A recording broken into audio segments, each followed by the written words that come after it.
Hi, it's me, Seth, and we are here again to talk about care because apparently we still need to convince legislators that taking care of people is an important thing. So we will do that.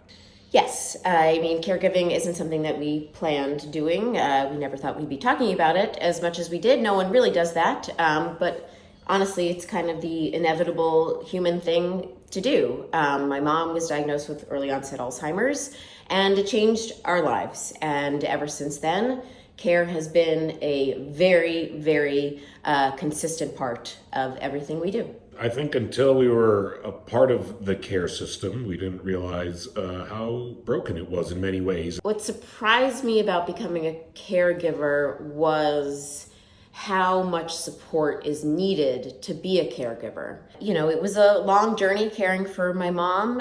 My dad, as Seth said, was her primary caregiver, but I got a front row seat to how incredible it is to have a trained professional caregiver providing care for my mom that was safe and helpful, and was also letting my dad be present as her caregiver, being the leader of her care team, but also having time to live his own life and to take time for himself, his health, mental and physical, and to remember that he was more than just a caregiver for my mom. And I think it put our relationship into a new phase, I guess you would say. Would I? Would you? If my dad was my mom's caregiver and I was my dad's caregiver, then Seth was my caregiver. Yeah. I was so lucky to have that.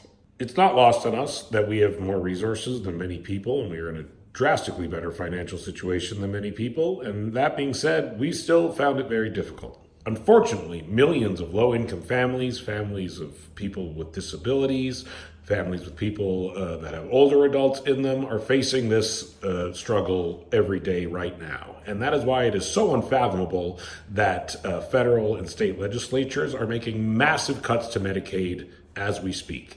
And what's even more unfathomable is that, according to new polling, 44% of Americans don't even know that that is happening. Here in California, which is a state that's always been a leader in care, we have proposed cuts to Medi-Cal, which is our state's Medicaid program, and in-home support and services. And just to be clear, that means that we are cutting crucial services for people who are aging and disabled. That means these people will be losing access or have less access to the health care they need, creating more out-of-pocket expenses and medical debt, which is not good.